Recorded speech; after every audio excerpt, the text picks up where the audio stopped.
जय बोली महावीर भगवान की, जय बोली अनंत सिद्ध परमेष्ठी भगवानों की, जय बोली आदिनाथ भगवान की, जय बोलिए सीमंदर स्वामी की, विदेह क्षेत्र में वर्तमान में विराजमान सभी 20 तीर्थंकरों की, आचार्य सोम कीर्ति जी महाराज की, श्री प्रद्युम्न कुमार चरित्र की, जय बोलिए इस युग के प्रथमाचार्य चारित्र चक्रवर्ती महान मुनिराज आचार्य भगवान श्री शांति सागर जी महाराज की।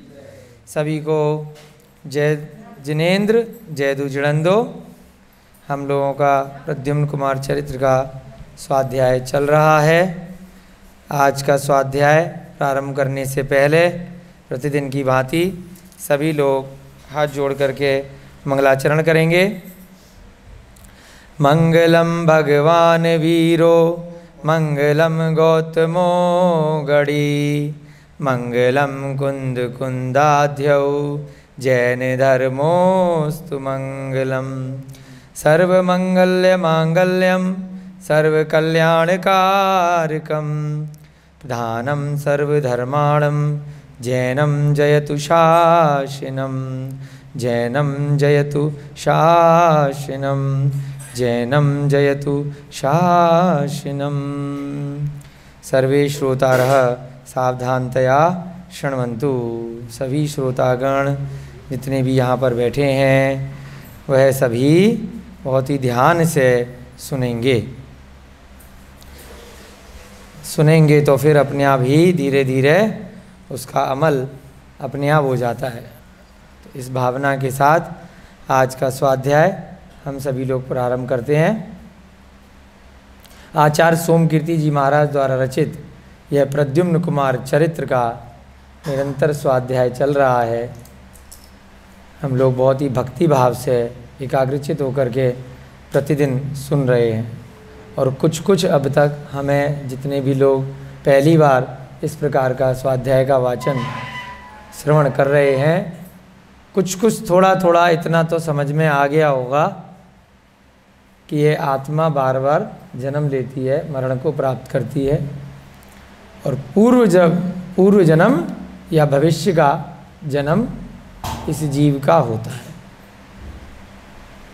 जिन लोगों को विश्वास नहीं था उनको भी थोड़ा थोड़ा इस स्वाध्याय के माध्यम से कहीं ना कहीं होने लगा होगा।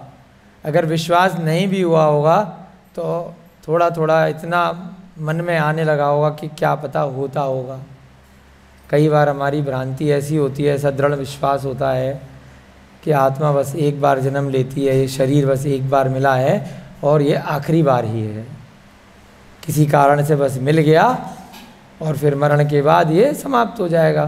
तो ऐसा दृढ़ विश्वास चारों तरफ की घटनाएं देख करके या सुन करके ऐसा बन जाता है। परंतु जब हम स्वाध्याय करते हैं तो कहीं ना कहीं धीरे धीरे करके सीढ़ी दर सीढ़ी हमें ऐसा भी विश्वास होने लगता है क्या पता ये ग्रंथ सच कह रहे हो। फिर और जब रुचि जगती है तो धीरे धीरे आसपास की घटनाएं और देखता है जी, तब समझ में आता है कि जो अन्य मति या अन्य दर्शन वाले या अन्य लोग व्यवहारिक रूप से सभी लोग कहते थे, विज्ञान कहता था, वो थोड़ा डाउटफुल लग रहा है और ये सत्य लग रहा है। दूसरा कारण कि इन ग्रंथों में असत्य क्यों नहीं हो सकता, क्योंकि इन लोगों को जिन आचार्यों ने ये ग्रंथ लिखे हैं उनको आपसे कुछ फ़ायदा होने वाला था क्या? आदमी असत्य कब बोलता है बताओ बेटा? तुम अपनी मम्मी से माँ से असत्य कब बोलोगे? जब तुम्हें कुछ उनसे लालच है, फ़ायदा है ना, सच बोलने में डर लगेगा। तो इसलिए जो निर्ग्रंथ मुनि महाराज होते हैं उनको संसार से कुछ लेना नहीं होता। आप उन्हें कुछ दोगे तो ठीक, उन्हें कुछ ज़रूरत ही नहीं है। उनके पास ना कपड़े, ना लत्ते, ना मकान, ना दुकान, ना कोई पर्स जिसमें पैसे रख ले, ना ATM, ना बैंक अकाउंट। जब उनकी कोई ज़रूरत ही नहीं है तो इसीलिए आचार्यों ने कहा कि वह मिथ्यावादी उनका होना कदापि असंभव है। जो निर्ग्रंथ मुनि महाराज हैं, जो पूरी तरह से अपने चरित्र का पालन कर रहे हैं, जो वनों इत्यादियों में निर्जन वन में रह रहे हैं, जो अपने तप ध्यान साधना में निरंतर लीन हैं, ऐसे मुनि महाराजों द्वारा जो रचित ग्रंथ हैं या उन्होंने अपने ज्ञान से जो बातें बताई हैं, उनमें शंका करने का प्रश्न नहीं उठता। क्योंकि असत्य और सत्य का भेद तभी आएगा जब उसको इस संसार से, संसार के लोगों से कोई प्रयोजन होगा, या फिर उनको अपनी किसी पद की, नाम की इच्छा होगी। वो तो जंगल में अकेले बैठे हैं, उनका कौन सा पद किसने देखा, कहाँ प्रचार हो रहा है उनका। वो तो ग्रंथ पत्थरों पे लिख के, शिलालेखों पे लिख के या पांडुलिपियों पे लिख के चले गए। और ऐसे हजारों ग्रंथ हैं आज भी, जब उनका अनुवादन होता है, उनकी प्रतियां छपती हैं, तो मूल आचार्य का नाम भी नहीं मिलता। ऐसे ऐसे हजारों सैकड़ों ग्रंथ पांडुलिपियों में मिलते हैं। उन्होंने अपने नाम की भी इच्छा नहीं करी कि मेरा भविष्य में कुछ नाम, मेरी फ़ोटो लगाई जाएगी या माला चढ़ाई जाएगी या मूर्तियाँ बनाई जाएंगी। तो जब उन्होंने नाम तक की इच्छा नहीं करी, बस ग्रंथों में ये लिख दिया कि मैं इस ग्रंथ की रचना इसलिए कर रहा हूँ जिससे मेरा शुभ उपयोग लगे, मेरी आत्मा में मेरा ध्यान लगे और मेरा स्वयं का आत्मकल्याण हो, इस भावना के साथ में उन आचार्यों ने ग्रंथों को लिखा भविष्य के लिए, भविष्य में आने वाली पीढ़ी के लिए। क्योंकि अरिहंत भगवान भविष्य में नहीं होंगे पंचम काल में, तो जिस कारण से उनकी वाणी सीधे सीधे सुनाई नहीं दे पाएगी। तो इस कारण से जब पुष्पदंत भूतबली नामक आचार्य आए, उन्होंने जब ऐसा बताया और षटखंडागम नामक ग्रंथ की वहाँ पर रचना करी दर्शन आचार्य के आशीर्वाद से।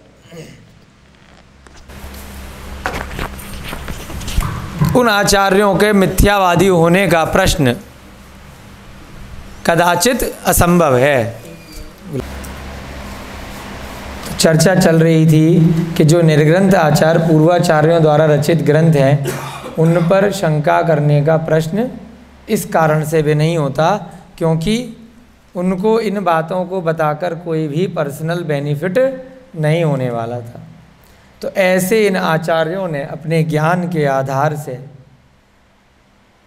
अपने कर्मों की निर्जरा होने के कारण से उनको बहुत सारे ज्ञान प्राप्त हो जाते हैं। मति श्रुत ज्ञान में अत्यधिक क्षयोपशम हो जाता है।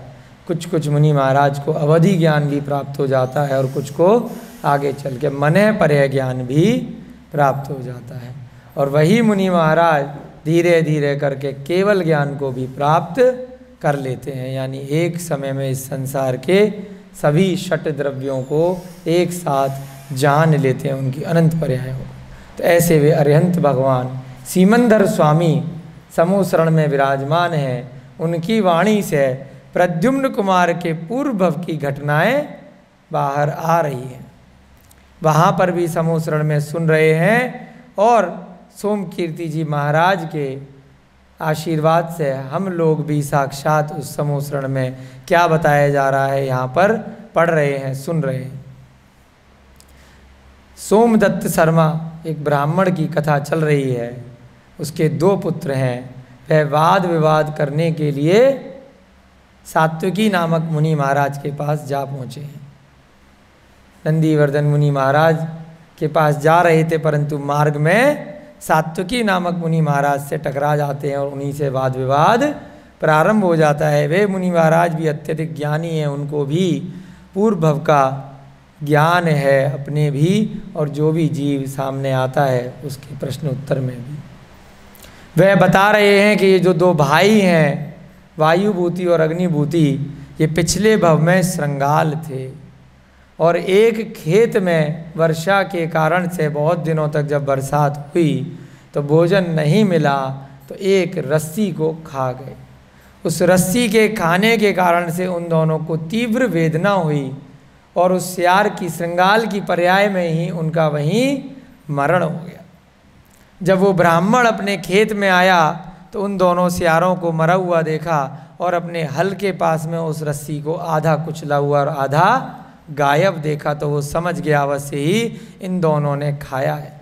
मरे हुए पे भी उसे अत्यधिक क्रूरता आई और उन दोनों को मरे हुए होने के बाद भी खूब मारा और उसके बाद उनकी खाल निकलवा के भूसा भर के अपने घर में लटका दिया।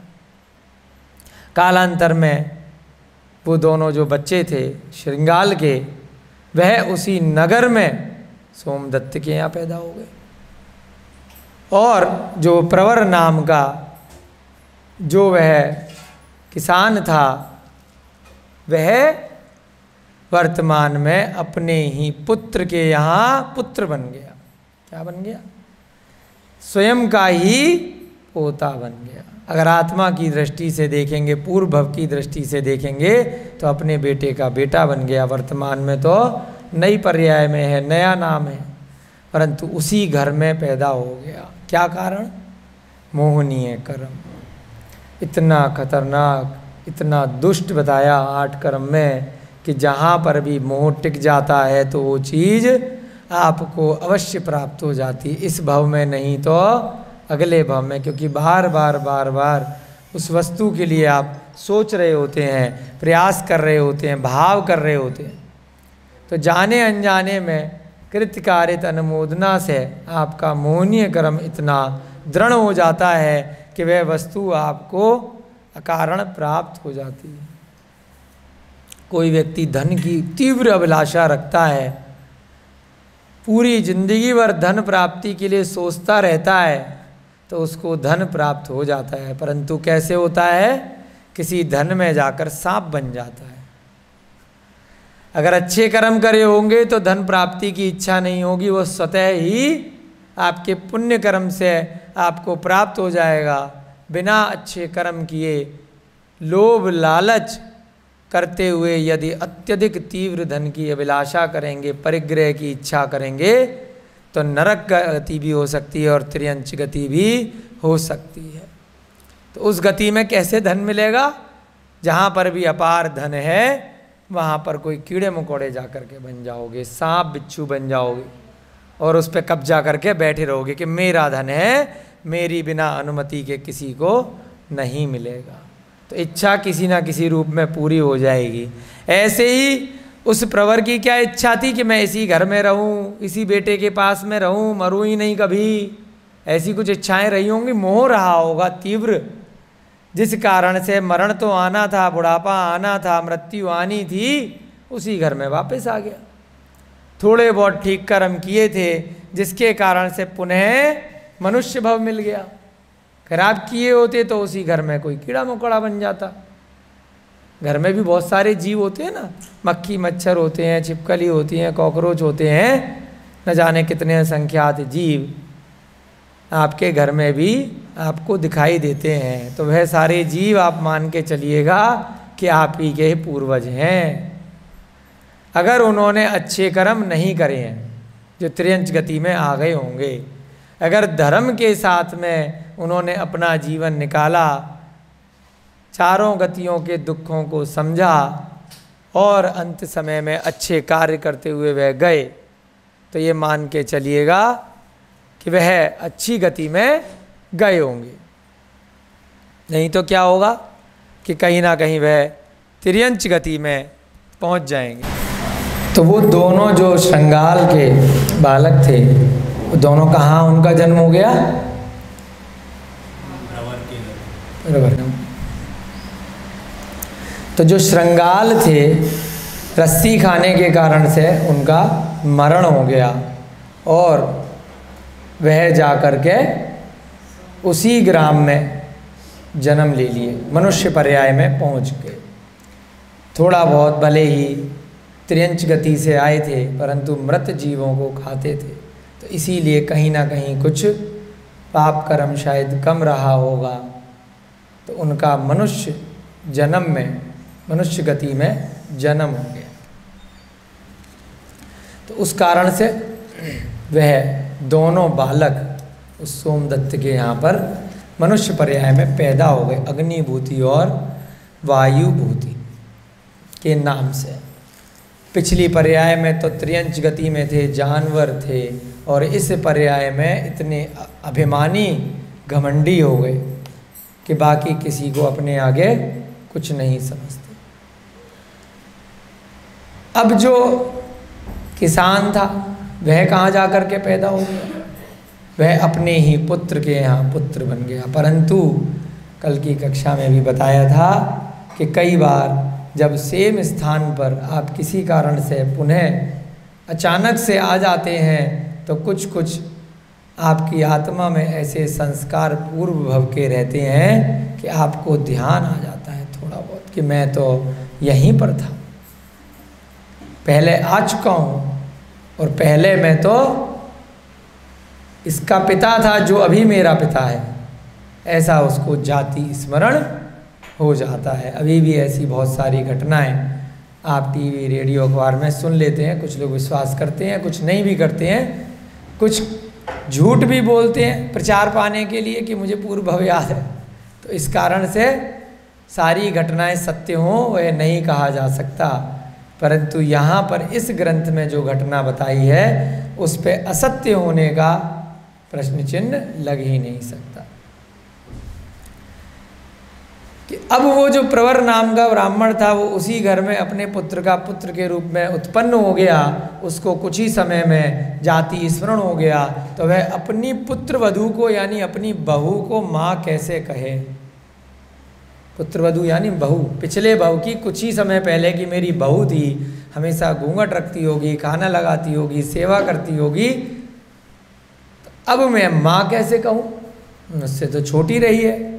तो इस डर से लज्जावश उसने मौन धारण कर लिया, गूंगा बन के रहने लगा कि अब मैं कभी भी कुछ बोलूँगा ही नहीं, तो इसको माँ कहना ही नहीं पड़ेगा। और जो मेरा बेटा था जिसको मैं डांटता था या काम करवाता था, सिखाता था, उसको पिता नहीं कहना पड़ेगा। इससे अच्छा तो गूंगा ही बन के रहूं।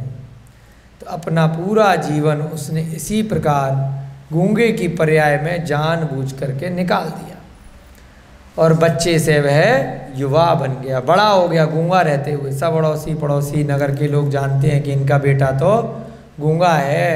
खूब इलाज करा लिया लेकिन ठीक ही नहीं होता। ठीक तो तब होगा जब वो ठीक होना चाहेगा, वो तो जानबूझ कर है, उसका तो कोई इलाज नहीं है, वो तो खुद ही जानता है। अब अग्निभूति और वायुभूति को संतुष्ट करने के लिए सात्विकी मुनि महाराज ने कहा कि मैं यहीं पर तुम्हें प्रमाण दे सकता हूँ कि मैं तुम दोनों का जो भव बता रहा हूँ वो एकदम सत्य है। प्रमाण क्या है? कि जो पिछले भव ने इसने तुम्हारी खाल टांगी थी भूसा भर के सजाने के लिए अपने घर में, वो आज भी विद्यमान है, जाके देख सकते हो। दूसरा, जो प्रवर नाम का जो व्यक्ति था जो गूंगा बन के रह रहा था, वो कौतूहलवश तमाशा देखने के लिए वो भी यहाँ पर इस सभा में बैठा हुआ है और आज तक गूंगा है। उसके बाद मुनि महाराज उस बच्चे को बुलाते हैं कि आओ बेटा, अब गूंगा रहने का कोई भी प्रश्न नहीं है, क्योंकि ये आत्मा अनादिकाल से संसार में ऐसे ही भटक रही है। ये केवल तेरी ही कहानी नहीं है, तुझे तो किसी निमित्त से जाति स्मरण हो गया है, बाकी लोगों को तो होता ही नहीं है। तो इसीलिए उन्हें पता नहीं है कि वो उसी घर में दोबारा पैदा हो गए। मेरी अगर प्रेमिका या पत्नी बहुत मोह मुझे उससे है, अगर उसने ऐसी पर्याय का बंद कर लिया कि अगली पर्याय में उसे जानवर बनना है, गधा बनना है, कुत्ता बनना है, बंदर बनना है, घोड़ा बनना है, तो मैं भी कहीं ना कहीं उसके प्रेम में बंधते हुए अगले भव में वहीं जा पहुंचूंगा, उसी गति में। तो ऐसा आचार्यों ने सैकड़ों उदाहरण दे के अन्य अन्य ग्रंथों में बताया है। सभी को जाति स्मरण नहीं हो पाता है, इसीलिए आचार्य कहते हैं कि जितने भी जीव संसार में हैं, आपके घर में जितने भी जीव हैं, परिवार में जितने भी माता पिता बच्चे भाई बंधु हैं, वो पिछले भव के भी आपके उनके साथ कुछ न कुछ संबंध अवश्यम भावी रहे होंगे। परंतु जरूरी नहीं है कि उसी रूप में वो आपको प्राप्त हो गए, क्योंकि कोई पहले मर गया, आपकी पत्नी पहले मर गई 20 साल पहले आपसे, आप फिर भी उसके प्यार में पागल हैं, और 20 साल बाद आपका मरण हो रहा है, तो आप 20 साल बाद तो बच्चे होंगे, वो तो युवा हो चुकी होगी, तो आप उसके पति तो नहीं बन सकते अब, तो अब क्या बन जाओगे? बच्चे बन जाओगे। मोह के कारण से बस आप उस जीव के आसपास बंधे रहोगे। तो कोई आवश्यक नहीं है कि आपको उसी स्वरूप में वह जीव प्राप्त हो जैसी आपने इच्छा करी थी, या जैसा पिछले भव में आप उसके साथ थे। वही प्रेमिका कभी आपकी माँ बन जाएगी, और कभी आपका मरण पहले हो गया तो आपकी पुत्री बन जाएगी वो बाद में। कोई पति है और उसकी पत्नी से बहुत ज़्यादा प्रेम है, पति का मरण 10, 15, 20 साल 50 साल पहले हो गया, और प्रेमिका उसकी पत्नी बाद में बूढ़ी होके मरी, तो वो कहाँ जाएगी? उसकी पुत्री बन जाएगी, या पुत्र वधू भी बन सकती है, बहू बन सकती है, या बहन भी बन सकती है, मित्र भी बन सकती है। कहीं पर भी आसपास वह जीव रहेगा। क्यों रहेगा? मोहनीय कर्म की प्रधानता से, क्योंकि मोह बांध लिया आपने, आत्मा में संस्कार डाल लिया, हमेशा उस जीव के बारे में नित्य प्रति सोच रहे हैं। तो जैसे ही मरण होगा, एक समय में 1 सेकंड के भी असंख्यात भाग में वह जीव जहाँ पर है वहाँ पर खटाक से पहुँच जाओगे। न हवाई जहाज चाहिए, न ट्रेन चाहिए, न बस चाहिए, न गाड़ी चाहिए, न पेट्रोल डीजल डालना, सीधे डायरेक्ट एंट्री, वहीं पर जाकर के जिस पर्याय का आपने बंद किया है वैसे पहुंच जाओगे। अगर आपने मनुष्य का बंद नहीं किया तो क्या होगा? उसके घर का कुत्ता बन जाओगे, गाय बन जाओगे, गधा बन जाओगे, मोर बन जाओगे, बिल्ली बन जाओगे। वो आपको प्यार से पाल रहा होगा। क्या है? पिछले भव की मेरी पत्नी है, और अब इस भव में क्या है? हम उसे जमीन पे खाना खिला रहे हैं। ऐसे सैकड़ों उदाहरण आचार्यों ने प्रथमान योग के ग्रंथों में दिए हैं। सत्य है, आपके घर में जो भी पशु हैं, कई बार कहते हैं अचानक से मुझे इस पशु से क्यों इतना प्रेम है? पूर्व भव के तुम्हारे पिता रहे होंगे, भाई रहे होंगे, बेटी रहे होंगे, बेटा रहे होंगे, पत्नी रहे होंगे, दादी रहे होंगे, कुछ ना कुछ मित्रता रही होगी, जिस कारण से वे इस भव में आपके नज़दीक आ गए। ये ध्यान रखिएगा, यही कर्मों का बंध है। यहाँ पर यही बता रहे हैं इस ग्रंथ के माध्यम से। यहाँ पर कहानी भले ही किसी और की चल रही है, परंतु आपको स्वयं को देखना है कि प्रत्येक जीव की यही एकमात्र कथा है। किसी न किसी रूप में, नाम भले ही बदल गए, हमें अपनी आत्मा के दर्शन करने हैं। स्व अध्याय, स्वयं का अध्याय इन ग्रंथों के माध्यम से। स्व माने स्वयं की आत्मा, स्वयं के दिग्दर्शन करने हैं। मेरी आत्मा किस पर्याय से आई है और आगे की क्या तैयारी कर रही है। मैंने क्या ऐसे कर्म कर लिए पिछले 10, 15, 20, 50 सालों में, जितना भी जीवन इस मनुष्य पर्याय में मेरा चल रहा है, कि मैंने क्या गलतियां करी हैं या क्या अच्छाइयां करी हैं, तो मैं अगली पर्याय में कहाँ जाने वाला हूँ। ऐसे दर्शन हम इस सम्यक दर्शन के माध्यम से, इन ग्रंथों के स्वाध्याय के माध्यम से स्वयं का अध्याय कर सकते हैं, अध्ययन कर सकते हैं। तो अब जैसे ही उस बच्चे को मुनि महाराज ने बुलाया, तुरंत वो बोल पड़ा। नगर की प्रजा के लोग बहुत चक्के रह गए कि इतने दिनों से तो गूंगा बनने की एक्टिंग कर रहा था, ये तो सच में बोल दिया।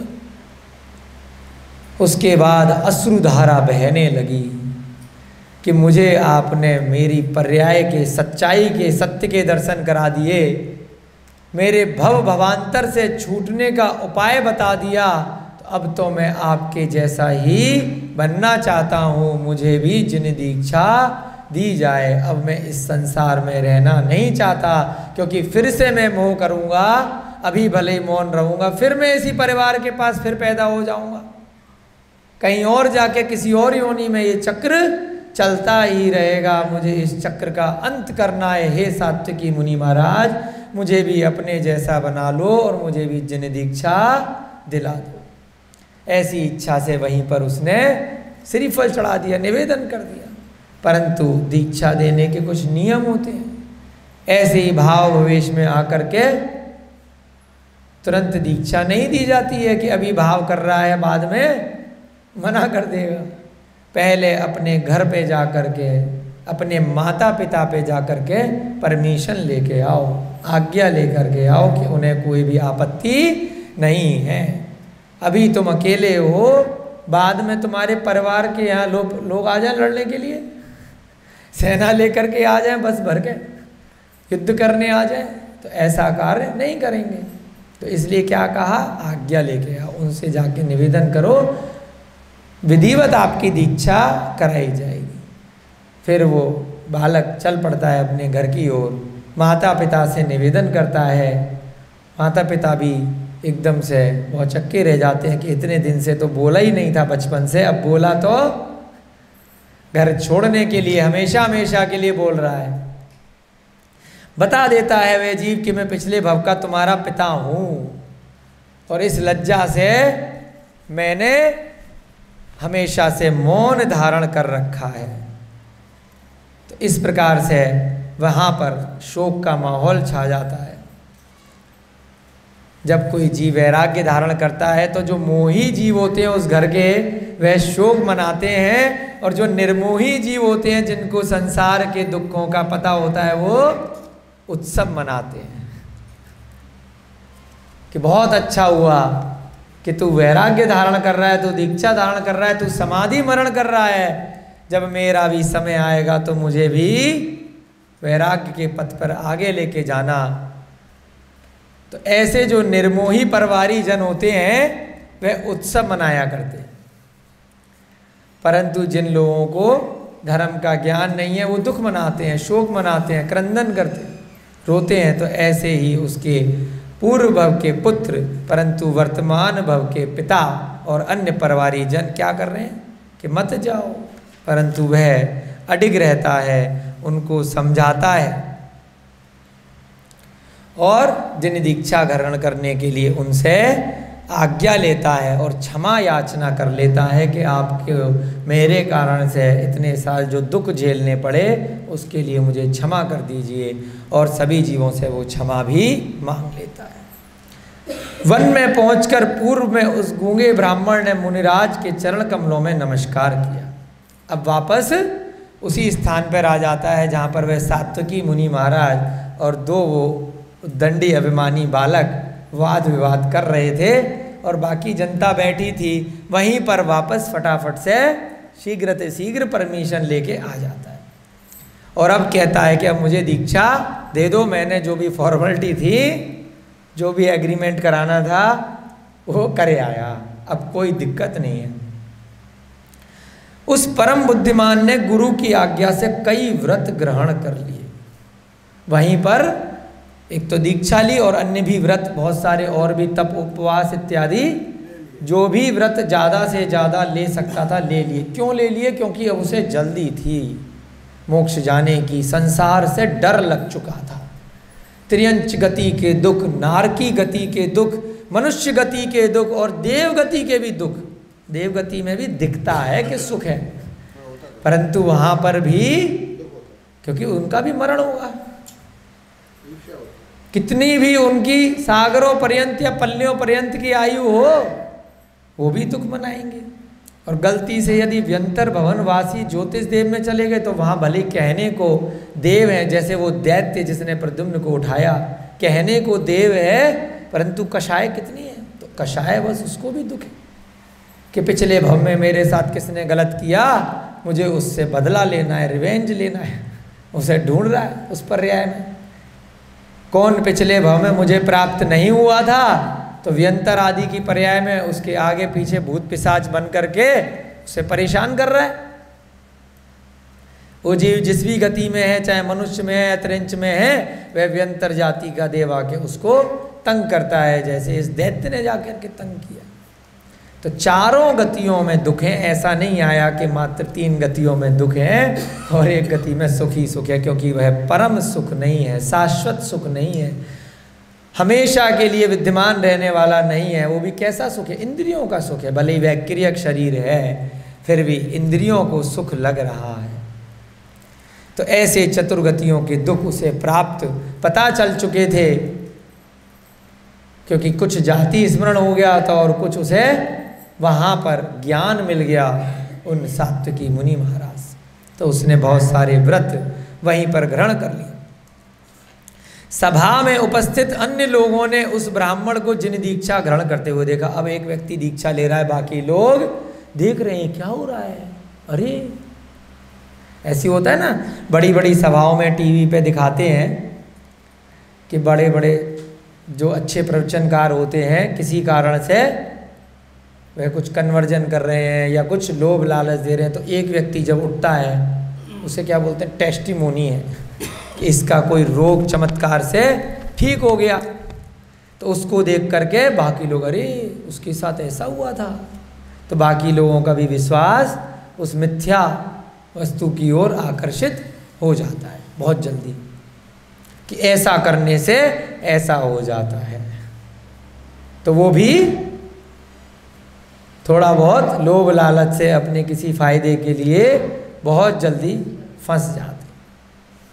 परंतु कहीं ना कहीं कई दर्शनों में कई तरीके से कई विद्वान लोग कुछ ना कुछ प्रलोभन देते हैं, क्योंकि उनको अपना कुछ व्यापार चलाना है, कुछ पद की इच्छा है, कुछ धन की इच्छा है, कुछ वैभव की इच्छा है, कुछ अन्य इच्छाएं हैं। उस कारण से वह ऐसे लोभ लालच या फिर मायाचारी करते हैं। परंतु यहाँ तो कोई मायाचारी है ही नहीं। भैया तुम्हें दीक्षा लेनी है, तुम्हारा कल्याण होगा। उन सात्विकी मुनि महाराज का कोई फायदा है क्या? उन्हें कोई चेला चाहिए था क्या झाड़ू लगाने के लिए, खाना बनाने के लिए, कपड़े धोने के लिए, जय बोलने के लिए कि मेरे आगे आगे चलना और जय जय बोलते रहना, मेरी पीछे पीछे भीड़ चलेगी? उन्हें कोई इच्छा थोड़ी है। वो केवल एक प्रवचन दे रहे हैं, एक कथा सुना रहे हैं, जिससे उससे भाव में परिवर्तन आ रहा है और जीव कह रहा है कि मुझे भी इस संसार की गतियों से दूर जाना है, बचना है। तो स्वयं एवं आकर के वह दीक्षा ग्रहण कर रहा है। तो ऐसी जब प्रक्रिया वहाँ चल रही है तो पब्लिक भी देख रही है कि ये क्या हो रहा है। तो उसको देख करके कई सत्पुरुषों को सम्यक्त हो गया कि यही सच्चा धर्म है, क्योंकि साक्षात प्रमाण देख लिया कि गूंगा बोलने लग गया। ये कोई जादू नहीं किया उन्होंने, कोई चमत्कार नहीं है कि दर्शन से गूंगा बोलने लग गया। दर्शन से नहीं, वो तो पहले से ही गूंगा नहीं था, उसको खाली अपने भवों का ज्ञान हो गया। जो ज्ञान था जाति स्मरण से, उसको बता दिया कि बेटा अब छूटो इससे, गूंगा रहने से, एक्टिंग करने से कुछ नहीं होगा। हमेशा हमेशा के लिए इस मोहनीय कर्म को त्याग दो। उस परिवार से, उस पुत्र वधू से, उस पुत्र से जो तुम्हें मोह था पिछले भव में, इस भव में भी है, उसको छोड़ दो। वैराग्य को धारण करो, राग और द्वेष का परित्याग कर दो। तो आगे के लिए अगले भवों में बार बार ऐसी एक्टिंग नहीं करनी पड़ेगी। नहीं तो बोलते हैं ना, संसार एक रंगमंच है और हम सब उसके कलाकार हैं। तो कलाकारी तो एक्टिंग ही तो कर रहे हैं अपने घर में, स्कूल में, अपनी दुकान पे, व्यापार में, नौकरी में। सुबह से लेकर रात तक असत्य की हम एक्टिंग ही कर रहे हैं। जब सत्य प्राप्त हो जाता है तो यही जिन दर्शन, ये सम्यक दर्शन सत्य है। जैसे ही सत्य का बोध हो जाता है तो जीव उस मार्ग पर स्वतः ही आगे बढ़ जाता है, उसे किसी को फोर्स नहीं करना पड़ता है ना। क्या कहते हैं हमारे शुद्ध सागर महाराज जी, कई बार पढ़ाते हैं, कहते हैं जिन धर्म जबरदस्ती का धर्म नहीं है, जबरदस्त है। ई की मात्रा हटा देते हैं बस। किसी को फोर्स करके आप उसको ज्ञान नहीं दे सकते। स्कूल में क्या पढ़ना पड़ेगा, 90 नंबर 100 नंबर लाने, जबरदस्ती रटा रहे हैं पास होने के लिए, डिग्री लेने के लिए। फोर्सफुली माँ बाप बच्चे के पीछे पड़ गए, डंडा ले गए, टीचर बच्चे के पीछे पड़ गए हैं, आसपास के लोग पूछ पूछ के पीछे पड़ गए, जबरदस्ती करा रहे हैं। और जब किसी बच्चे को हो जाए कि मुझे ये स्वतः पढ़ना है, तो वो नंबर 1 अपने आप आ जाता है। रात दिन एक करके टारगेट ले लेता है और कब पढ़ लेता है, कब ज्ञान प्राप्त कर लेता है, ना माँ बाप को पता, ना टीचर को पता। टीचर भी कहते हैं इतना तो मुझे भी नहीं मालूम था जितना इसे मालूम है। तो वो जबरदस्त कब चीज़ आती है, जब स्वतः होता है। तो ये धर्म सम्यक दर्शन, सम्यक ज्ञान, सम्यक चारित्र जबरदस्ती का नहीं है, ये स्वतः का है, स्व के अध्याय का है, जबरदस्त है। जब जिस जीव को ज्ञान हो जाता है वह स्वयं में ग्रहण कर लेता है, अपने आप आगे बढ़ता है, अपने आप से व्रतों को ग्रहण करता है। और जब व्रतों में इतनी प्रगाढ़ता हो जाती है तो वो उसके जो गुण व्रत थे, एक देश व्रत थे, वह स्वयमेव महाव्रत बन जाते हैं, निर्ग्रंथ मुनि महाराज बन जाता है और उसको आत्मा का ज्ञान धीरे धीरे प्राप्त होने लग जाता है। तो उनको देख करके क्या हुआ कि न जाने कितने सत्पुरुषों ने महाव्रत धारण कर लिए। महाव्रत का मतलब आपको बताया था कि एक को देख करके जो और सैकड़ों पचासों लोग उस सभा में बैठे थे, सारी लाइन लग गई कि हमें भी दीक्षा दो, हमें भी दीक्षा दो। और सब अपने घर पे जा जाके परमिशन ले करके आ गए कि हम भी अब संसार में नहीं रहने वाले। कुछ धर्मानुरागियों ने गृहस्थियों के 12 प्रकार के व्रत धारण किए, जिनके अभी घर की कुछ जिम्मेदारियां थीं, उसको छोड़ करके नहीं आ सकते थे, किसी कारण से कुछ काम अधूरे थे, तो उन्होंने क्या किया, घर में रह करके अणुव्रत धारण कर लिए, है ना, कि भाई बाहर का खाना नहीं खाएंगे, अभक्ष पदार्थों का सेवन नहीं करेंगे। पंच महाव्रत जो होते हैं, अहिंसा, झूठ, चोरी, सत्य परिग्रह के विपरीत, हिंसा, झूठ, चोरी, सत्य, हिंसा, झूठ, चोरी, कुशील परिग्रह, इसके विपरीत क्या होता है, हिंसा नहीं करना, झूठ नहीं बोलना, चोरी नहीं करना, कुशील नहीं करना और परिग्रह नहीं करना। तो जब ये कंप्लीट ले लिए जाते हैं, पूर्ण रूप से ले लिए जाते हैं, तो उसे क्या कहते हैं, महाव्रत। और जब एक देश लिए जाते हैं, आंशिक रूप से लिए जाते हैं, उसे कहते हैं गुणव्रत, अणुव्रत। तो गृहस्थ लोगों के लिए 12 प्रकार के व्रत आचार्यों ने बताए, 11 प्रतिमा तक ले सकते हैं। धीरे धीरे करके पहली प्रतिमा सम्यक दर्शन की प्राप्ति हो गई। अब हम अभक्ष पदार्थों का सेवन नहीं करेंगे, सामायिक प्रतिमा धीरे धीरे करके सामायिक करेंगे। और आगे बढ़ते बढ़ते 5वीं प्रतिमा, 6वीं प्रतिमा, 7वीं प्रतिमा, इस प्रकार से जो लोग घर में रह कर के भी त्यागी वृत्ति के समान रहेंगे, अपने सारे क्रियाकलापों की सीमाएं कर लेंगे कि अब मैं बहुत ज़्यादा पाप नहीं करूँगा और नियम से अंत में संलेखना धारण करूँगा, समाधि मरण करूँगा, भगवान का नाम लेते हुए ही मरूँगा। इस समस्त परिग्रह का त्याग करके, समस्त राग द्वेष का त्याग करके मैं इस संसार से जाऊंगा। और अगर सही समय रहा तो बाद में मैं जिन दीक्षा महाव्रत को धारण कर लूँगा। तो अभ्यास स्वरूप न जाने कितने लोगों ने गृहस्थ के 12 प्रकार के व्रत धारण कर लिए। इनको प्रतिमा व्रत बोलते हैं, प्रतिमाएं धारण करते हैं जो अभ्यास स्वरूप होते हैं। कि हम कम से जितने भी लोग थे उन्होंने कुछ ना कुछ नियम ले लिए, चलो कुछ नहीं तो हम रात्रि भोजन नहीं करेंगे, कुछ नहीं तो हम ये नहीं खाएंगे, इतनी बार खाना खाएंगे, नियम ले लिए। क्यों ले लिए?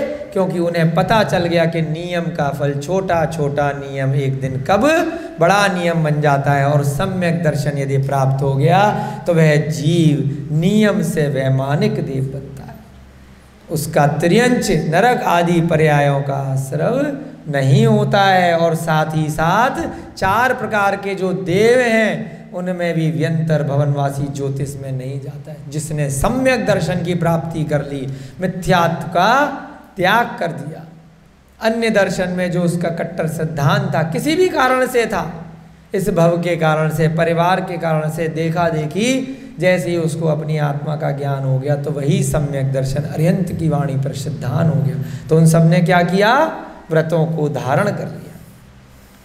हमारे साथ भी ऐसा बहुत बार होता है, कहीं शिविर में जाते हैं तो बहुत सारे जो वृद्ध लोग, युवा लोग, हर तरह के लोग होते हैं, जो अपने सब संसार के क्रियाकलापों से निवृत्त हो चुके होते हैं, तो वहीं पर क्लास के बाद आकर के महाराज जी जो भी विद्यमान होते हैं वहाँ आके कहते हैं हमें महाराज जी व्रत दे दो। ऐसा कई बार स्वाध्याय की कक्षा में हमने प्रत्यक्ष देखा है। जबकि क्या कर रहे हैं, ग्रंथ का ही वाचन कर रहे हैं, कभी तत्वार सूत्र पढ़ा रहे हैं, कभी कोई 3 लोक का विषय ले रहे हैं, कभी छेड़ाला पढ़ा रहे हैं। उसी में ही उन लोगों को ऐसा हो जाता है कि अब बहुत हो गया, अब 60 साल के हो गए, अब 70 साल के हो गए, 65 साल के हो गए, बच्चा अमेरिका में रह रहा है, कोई जापान में रह रहा है, अब मैं किसके लिए कमा रहा हूँ, बस कमाए जा रहा हूँ और बांटे जा रहा हूँ। उसके बाद वो मुझे बाद में ले जाके जब बीमार पड़ूंगा तो कहीं पर 5 स्टार होटल में, होटल मतलब हॉस्पिटल में, जो 5 स्टार हॉस्पिटल है वो होटल ही है, वहाँ पर जाकर के एडमिट करा देगा, जहाँ पर बढ़िया बढ़िया हॉस्पिटल में खाना मिल रहा होगा, सारी सुख सुविधाएं मिल रही होंगी, और वहीं मेरा कोमा में निधन हो जाएगा।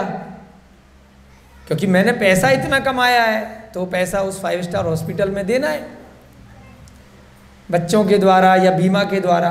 इंश्योरेंस भी बहुत करोड़ों रुपए के कमाए हैं। तो इसीलिए जब उनको थोड़ा सा इस स्वाध्याय का ज्ञान हो जाता है, कहते हैं कि भैया यहीं की यहीं, अब मैं घर नहीं जाऊंगा, या जाऊंगा तो इन नियमों के साथ जाऊंगा, 1 टाइम खाना खाऊंगा या 2 टाइम खाना खाऊंगा, बाहर का नहीं खाऊंगा, है ना, ये नहीं खाऊंगा। थोड़े थोड़े जितना उनकी क्षमता, शरीर की सामर्थ्य है, वो नियम ले लेते, इसी से प्रेरित होकर के। तो इसमें कोई भी बुराई नहीं है कि अगर आप अपने इंद्रियों को सीमित करते हैं, थोड़ा थोड़ा उनको कंट्रोल करने का प्रयास करते हैं, तो करना चाहिए। यही इस ग्रंथ के स्वाध्याय का यहाँ पर उद्देश्य है। कुछ बंधुओं ने प्रतिदिन जिनेंद्र पूजन की प्रतिज्ञा की, बाकियों ने क्या किया, अब हम प्रतिदिन जिन मंदिर जाएंगे, जो अरिहंत भगवान हैं, उनके पूजा, अभिषेक, प्रक्षाल, आरती इत्यादि करेंगे। और कुछ लोगों ने ब्रह्मचर्य व्रत का धारण कर लिया। सबसे बड़ा व्रत है ब्रह्मचर्य व्रत। शादी हो गई, बच्चे हो गए, 60 साल के हो गए, कुछ नहीं कर सकते, फिर भी व्रत धारण नहीं करते। ब्रह्मचर्य व्रत क्यों कर नहीं सकते कुछ भी? स्त्री भी बूढ़ी हो गई है ही नहीं बहुतों की, तो फिर भी क्यों? क्योंकि मानसिक इच्छाएं हैं देख करके, है ना, परियां चाहिए स्वर्ग से आई हुई, हूर बोलते ना, इच्छाएं खत्म नहीं हो रही हैं, तो वो भी ब्रह्मचर्य नहीं है। ब्रह्मचर्य का मतलब क्या है? कृत कारित अनुमोदना से त्याग करना, इच्छाओं का भी त्याग करना। पहले तो स्टार्टिंग में कृत त्याग करो, जब शरीर की क्षमता ही नहीं है, बेड पे पड़े हो, तो तब ब्रह्मचर्य लेने में क्या आपत्ति है? तब तो ले लेना चाहिए ना। तो जब स्वाध्याय करते हैं, सुनते हैं, समझते हैं, कहते हैं अब कुछ कर तो सकते ही नहीं है, जब बच्चों के भी बच्चे हो गए और बच्चों के भी बच्चे हो गए, तो लेने में क्या आपत्ति है? तो वो जीव तुरंत ब्रह्मचर्य स्वाध्याय के बाद कृतकारित अनुमोदना से धारण कर लेते हैं। तो ऐसे सबसे बड़ा व्रत बताया ब्रह्मचर्य व्रत, क्योंकि उस व्रत को न धारण करने के कारण से ये जीव बार बार मोह के कारण से उस जीव के आसपास जन्म मरण करता है, भटकता रहता है। अब अणुव्रत में ब्रह्मचर्य व्रत कैसे धारण होता है? कि भाई मेरी अपनी एक पत्नी है जिससे मैं विवाह करके लेके आया हूँ, उसके अलावा मैं इधर उधर कहीं नहीं भटकूंगा, न मन से, न वचन से, न काय से। मैं कहीं भी किसी दूसरी स्त्री को गलत दृष्टि से नहीं देखूंगा। और स्त्री के केस में कैसे होगा? खाली ऐसा नहीं है कि पुरुष के लिए ब्रह्मचर्य है, स्त्री भी व्रत ले सकती है कि मैं पर पुरुष को मैं दूसरी दृष्टि से नहीं देखूंगी, अपने पिता, भाई, बंधुगण, मित्र इत्यादि की दृष्टि से देख सकती हूँ, परंतु पति की दृष्टि से या अन्य इच्छाओं से मैं उसे नहीं देखूँ। तो ऐसा गुण व्रत के अंदर भी आप ब्रह्मचर्य व्रत को धारण कर सकते हैं, जिसको क्या बोला? क्या बोला? कुशील का विपरीत है ना, ब्रह्मचर्य धारण करना। और महाव्रत के अंदर ब्रह्मचर्य क्या हुआ?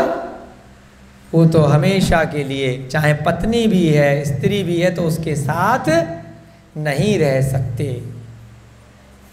अगर दीक्षा ग्रहण करनी है तो जितनी हजार भी रानियां हैं या प्रेम का हैं उनको छोड़ना पड़ेगा।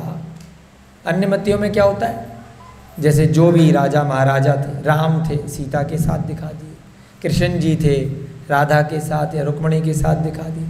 परंतु जिन धर्म क्या कहता है, अगर महाव्रत धारण कर लिया तो उनकी पूर्व की पर्याय थी, अपने घर में थे उन रानियों के साथ में, बेटियों के साथ में, स्त्रियों के साथ में। हम किसको पूजेंगे, हमें क्या बनना है, हमें तो त्याग करना है। ये क्या कर रहा है, वो जो जीव है, प्रवर नाम का जो जीव है, वो पूर्व की पर्याय को ग्रहण नहीं कर रहा। उन मुनि महाराज की, वो किस उन मुनि महाराज जो सात्विकी हैं, वो भी पहले की पर्याय में कभी गृहस्थ में रहे होंगे, कभी राजा महाराजा रहे होंगे, कुछ ना कुछ रहे होंगे, तो उनकी पर्याय को ग्रहण नहीं कर रहा है। वो वर्तमान की पर्याय को देख रहा है कि मुझे संसार चक्र से पार होना है, आपके जैसा बनना है, अनंत भगवान जैसा बनना है, सिमंदर स्वामी जैसा बनना है। तो पहले आपने क्या किया, मुझे उससे कोई मतलब नहीं, मैं उसकी पूजा नहीं करूँगा, मैं निर्ग्रंथ मुद्रा की पूजा करूँगा जो राग द्वेष से रहित है, वीतरागी है।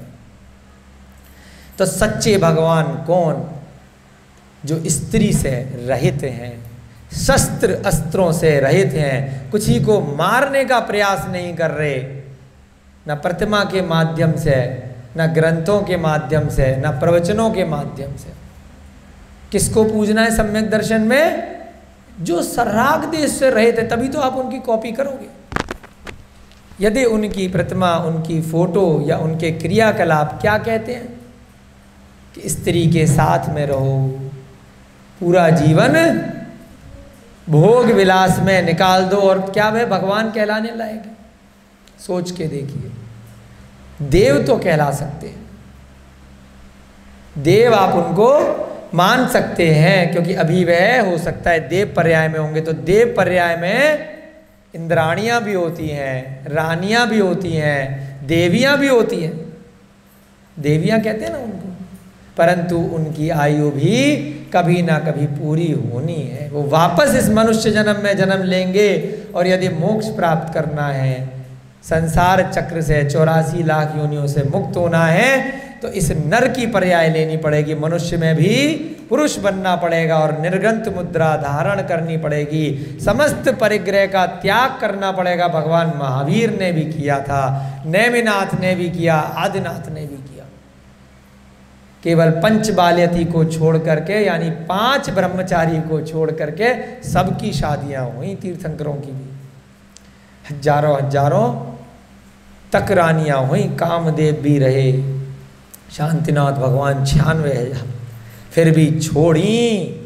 जब हम पूजा करते हैं तो उनकी रानियों की फोटो नहीं लगाते साथ में कि उनको भी पूजें। उन्होंने भी अपना कल्याण किया, अगले भव में जाकर के आर्यका की दीक्षाएं ली, उस भव में माताजी बनी, उसके बाद देव पर्याय में गई और अगले भवों में मोक्ष गई, वो से भी। तो उनकी भी उस केवल ज्ञान की प्रतिमूर्ति की पूजा की जाती है। जैसे इस प्रद्युम्न ने भी पिछले भव में कुछ किया, जिसके कारण से वह इस भव में मोक्ष जाने वाला है। तो यहाँ क्या कह रहे हैं कि कुछ बंधुओं ने प्रतिदिन जिनेंद्र भगवान की पूजा करने की प्रतिज्ञा की, और कुछ लोगों ने ब्रह्मचर्य व्रत धारण कर लिए। इतनी एक्सप्लेनेशन एक एक लाइन पे इसलिए दे रहे हैं कि क्या पता यहाँ पर सुनने वालों में किसी के भाव बन जाए, है ना। कुंद स्वामी समय सार इत्यादि ग्रंथों में कह के गए कि एक भी जीव का कल्याण हो जाए तो पूरा जीवन सफल मानूंगा। क्या पता कौन से जीव का यहाँ सुनने में या बाद में जो वीडियो से सुनेगा कुछ इतना सा भी व्रत धारण कर ले, तो यहाँ जो कक्षा लग रही है 1 महीने से, उसका जो भी प्रयोजन है वो सफल हो जाएगा। तो क्या कहते हैं, एक ओर तो धर्म धारण का कार्य चल रहा था, दूसरी ओर कौतुकी श्रावक प्रवण ब्राह्मण के घर चले गए। कुछ को और चेक करना था कि हो सकता है इन्होंने अपना रेडीमेड आदमी कोई बिठा रखा हो। होता है ना, बड़े बड़े प्रोग्राम होते हैं तो हम कहते हैं यार इनका पेड आदमी बैठा होगा, जिसको चक्कर आ गए अचानक से, दूर से आशीर्वाद दिया, वो आता है ना, अरे ठीक है देखा होगा है ना, कि इनका अरर अरर बोला और पेड़ आदमी होगा, वो गिर गया। अब तो चेक करके आते, क्या पता इनको धर्म का प्रचार करना हो, पहले से सेटिंग करके बिठा रखी हो। तो कुछ लोगों ने क्या किया, प्रवर ब्राह्मण के घर का एड्रेस निकाला जो मर चुका था और जो इस भव में पैदा हुआ। पिछले भव में उसने क्या किया था, भूसा भर के श्रृंगाल का टांग दिया था। कुछ लोग कौतकी वश उस प्रवर ब्राह्मण के घर गए, वहां चमड़े की खोली लाकर सबको दिखलाने लगे।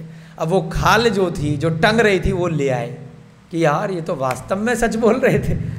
इनको यहाँ जंगल में बैठे क्या सपना आया कि उसके घर में ऐसे ऐसे रखा होगा, और जो मर चुका है, जो है ही नहीं, जिसके बच्चे इत्यादि वहाँ रह रहे हैं, वो ला करके दिखलाने लग गए।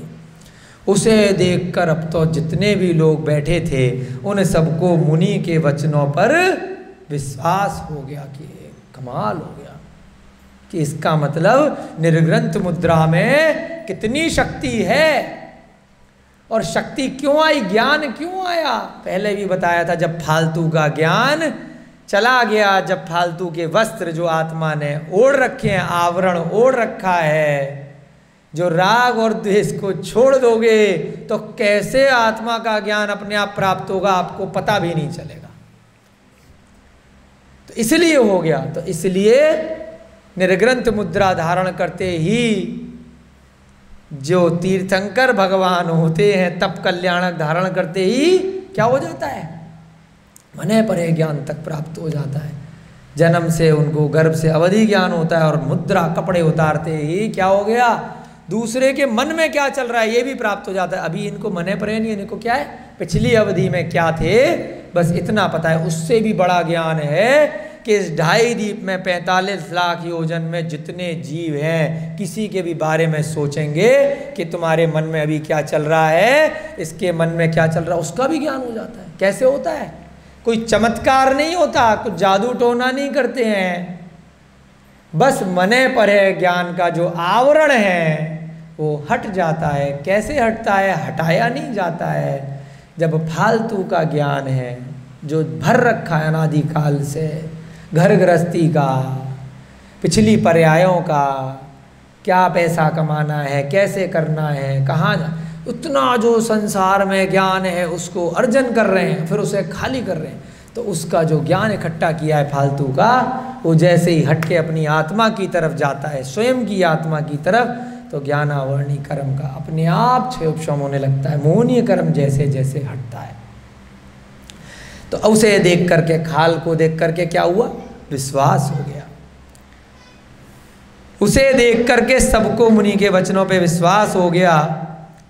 परंतु उस खाल को देखकर जो अहंकारी ब्राह्मण थे, भले ही उन्हें अपनी पिछली पर्याय का पता चल गया कि भैया कहाँ से निकल करके कहाँ आए, लेकिन क्या है, अहंकार, रावण का अहंकार सब पता होने के बाद भी, विद्याधर होने के बाद भी उसको ले डूबा। सबसे बड़ा पाप, पापों में से बहुत बड़ा पाप बोला मद, मान, मोह, माया, लोभ, क्रोध, मान, माया, मान, मद, अहंकार। अभी भी अहंकार भरा हुआ उन दोनों बालकों में कि ये तो हमारी बहुत बड़ी बेइज्जती कर दी। अरे अहंकार को त्याग देते, तुम भी कहते भैया मेरा भी कल्याण कर दो, श्रृंगाल की भव से मैं मनुष्य बन गया, अब मेरा जन्म जन्मांतर का रोग दूर कर दो, परंतु अहंकार है। क्या कह रहे हैं, उनके मुखमंडल मिलान हो गए, एकदम से पीले पड़ गए, अपनी बेइज्जती लगी उन्हें कि हम तो यहाँ पर वाद विवाद करने आए थे, इनको नीचा दिखाने आए थे, और हमारे चक्कर में क्या हो गया, ये तो सारी जनता व्रत ग्रहण कर रही है, कोई दीक्षा ले रहा है, कोई अपने घर को छोड़ रहा है, सब पीछे का मंडल धारण कर रहे हैं, सब अपना अपना कल्याण करने के लिए होड़ लगा रहे हैं। उनका सारा अभिमान तिरोहित हो गया, अभिमान वहाँ पर खत्म हो गया, उनकी कला चातुरी समस्त विनष्ट हो गई, जो उनकी चतुराई थी, जो कला थी, वो वहाँ पर नष्ट हो गई। इसके ऊपर सब लोगों की धिक्कार भी सुनने को मिली। अब कुछ लोग होते हैं ना, जबरदस्ती छेड़ते हैं पब्लिक में, तो वो धिक्कारने लग गए उनको, कुछ बेइज्जती करने लग गए, उल्टे सीधे शब्द बोलने लग गए। पहले से ही बोलते हैं जले पर नमक छिड़क दिया, पहले से ही परेशान थे और लोगों ने छेड़ दिया। अब उन्हें लगा कि अब यहाँ पर टिकना, क्योंकि अभी उनका श्रद्धान उतना दृढ़ नहीं हुआ था, मात्र उनका प्रयोजन वाद विवाद करना था, वो वहाँ से चुपचाप चल दिए। कोई व्रत ग्रहण नहीं करे, कोई माफ़ी नहीं मांगी, कोई क्षमा नहीं मांगी अपने कृत्य के लिए, और आगे अपने घर चल दिए। जब वे अपने घर पहुँचे तो वहाँ दूसरा ही कांड उपस्थित था। पहले वहाँ पर बेइज्जती हुई। ये बेइज्जती क्यों हुई? अभिमान के कारण से। जो दूसरों को नीचा समझता है, हे समझता है, छोटा समझता है, तो कभी ना कभी ऐसा निमित्त बन जाता है कि उससे भी बड़ा व्यक्ति अचानक से वहाँ पर आ जाता है। तो इसलिए कभी भी किसी को भी छोटा मत समझो। कोई छोटा बच्चा भी है तो उसकी इंसल्ट मत करो। कोई छोटा बच्चा आपको पता नहीं कभी संसार में ऐसा ज्ञान करा जाएगा जो आपको बड़े बड़े लोग नहीं करा पाए हों, क्योंकि उसमें भी वही आत्मा है जो आप में है। पिछले भव में वो बूढ़ा होके मरा था, है ना। आप बूढ़े हो चुके हो तो आप मरने वाले हो। आप उससे अगर इस पर्याय की दृष्टि से देखोगे तो आप छोटे हो, आपके पास 10-20 साल का समय है, उसके पास 50 साल का समय है। तो छोटा बच्चा अगर उस दृष्टि से देखोगे, भविष्य की आयु कितनी बची है तो आपसे बड़ा है, उसके पास ज्ञान अर्जन करने की क्षमता ज़्यादा है। जितना आपने सीख लिया वो बचपन में 5 साल में सीख लिया, है ना। 10-15 साल में गाड़ी चलाना सीख जाते हैं, मोबाइल चलाना 5-10 साल में सीख जाते हैं, टीवी रिमोट चेंज करना, कंप्यूटर, इंटरनेट आप लोग 50 साल में जाके सीखे। बहुत सारे अभी भी नहीं सीखे, तो उतना ज्ञान तो 5 साल में सीख लिया। तो भविष्य में क्या क्या सीखेगा तो वो आपसे बड़ा है, उसको कभी भी तुच्छ मत समझना। ये जिन दर्शन कहता है कोई भी आत्मा छोटी बड़ी नहीं होती, अनादिकाल से चली आ रही है। आप जिसको छोटा बच्चा समझ रहे थे, अभी हुआ ना, उसका बच्चा बन के पैदा हो गए, है ना, उसी के गर्भ में आ गए अपनी पुत्र वधू के। बताओ। तो इसीलिए हे मूर्खों, ऐसा मत समझना। आचार्य महाराज क्या कहते हैं, जब वो दोनों ब्राह्मण अपने घर पहुंचे तो वहाँ क्या हो रहा था, उन तक खबर पहुंच चुकी थी उसके माता पिता पर।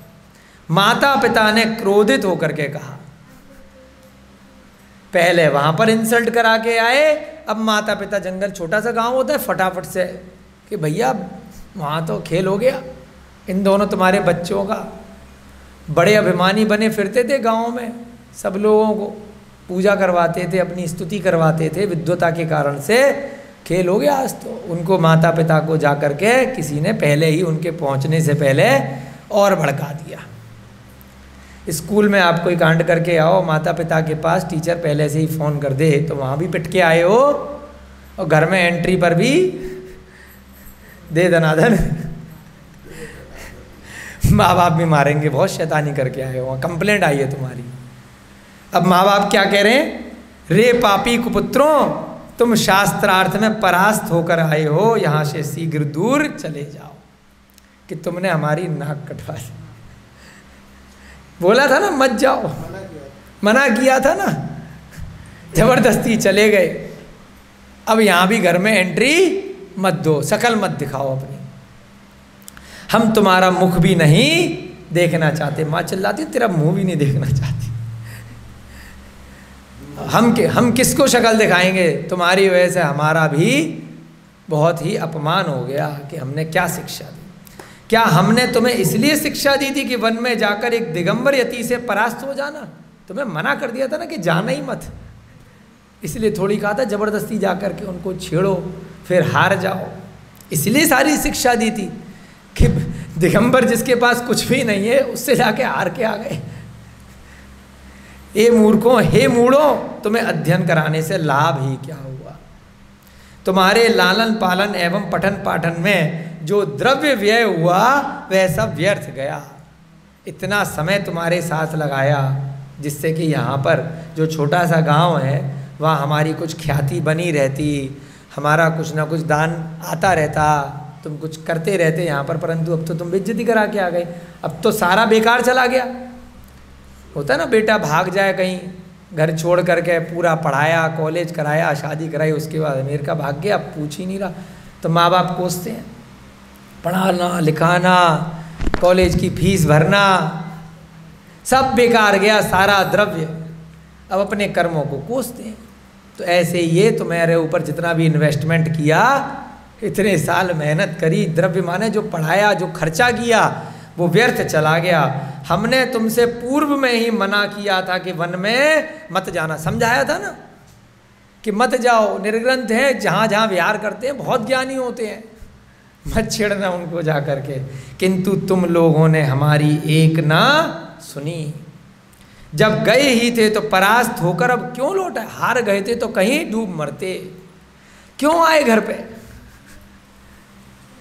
हे मूर्खों, शास्त्रार्थ में भी न जीत पाए तो शस्त्र हथियार से जीत लेते। अब उल्टी शिक्षा दे रहे हैं, क्योंकि बेइज्जती उनकी भी हो गई है, छिड़ गया है कोई आकर के पड़ोसी। अगर शास्त्र से नहीं जीत पाए थे तो शस्त्र से जीत लेते, कुछ तो करते वहां पर, किंतु तुमसे तो यह भी ना हो सका।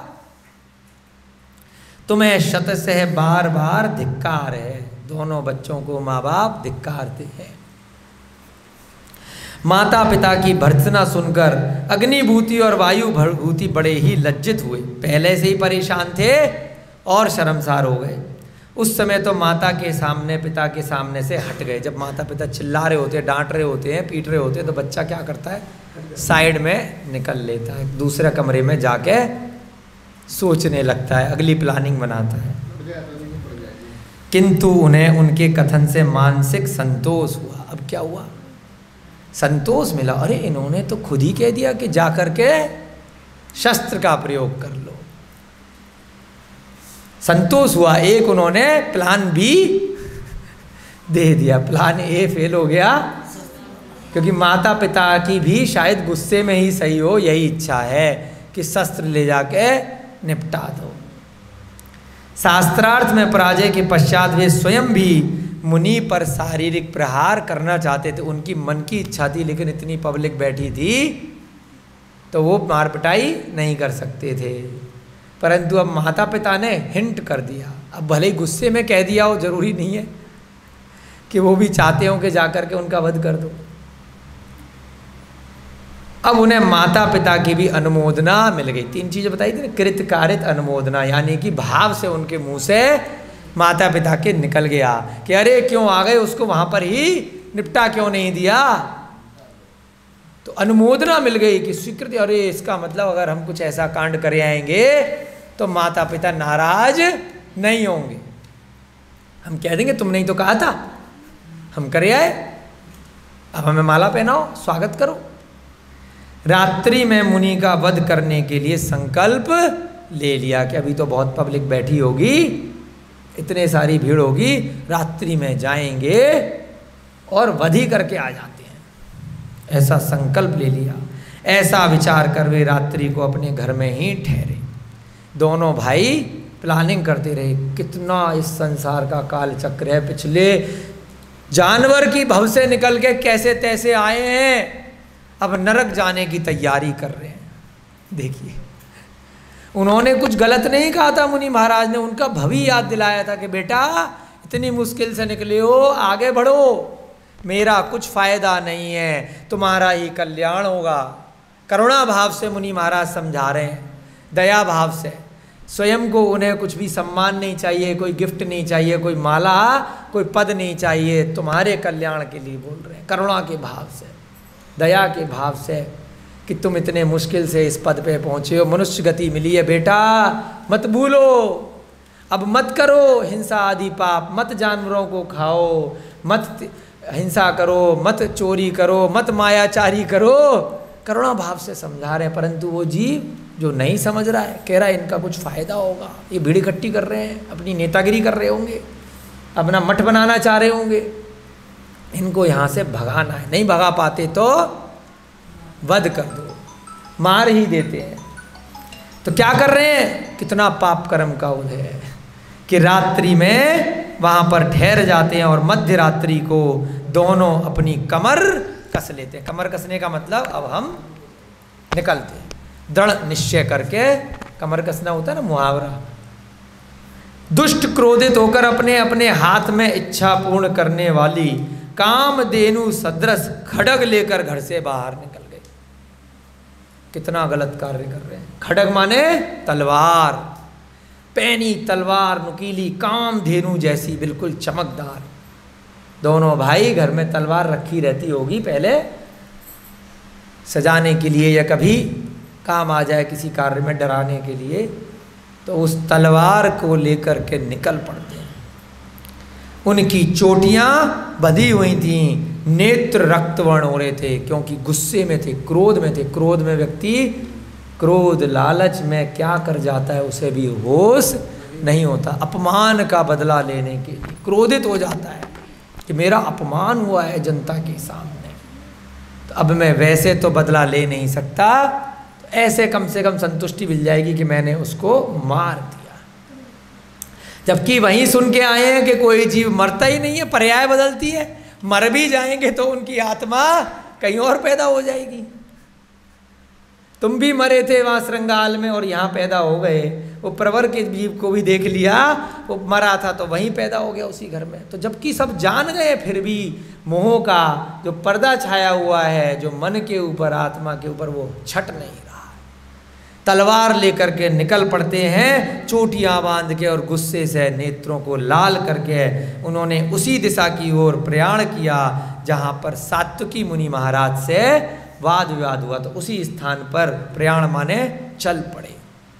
उस मध्य रात्रि को, जब पब्लिक, जनता नहीं है, कोई देखने वाला नहीं है, कोई रिकॉर्ड करने वाला नहीं है, परंतु कौन रिकॉर्ड कर रहा है? आचार्य कहते हैं आपके कर्म। चाहे कहीं पर जज के सामने, कोर्ट के सामने कोई साक्ष्य प्रस्तुत करने वाला कोई गवाह नहीं हो, आपने कोई गलत कार्य किया है, लेकिन ये आपकी जो आत्मा है ना, वो सब देख रही है। बसों में, ट्रेन में लिखा रहता है ना, भगवान सब देख रहा है। जेब कतरों के लिए भगवान नहीं देख रहा है, आपके कर्म रिकॉर्ड कर रहे हैं जो इस आत्मा में है।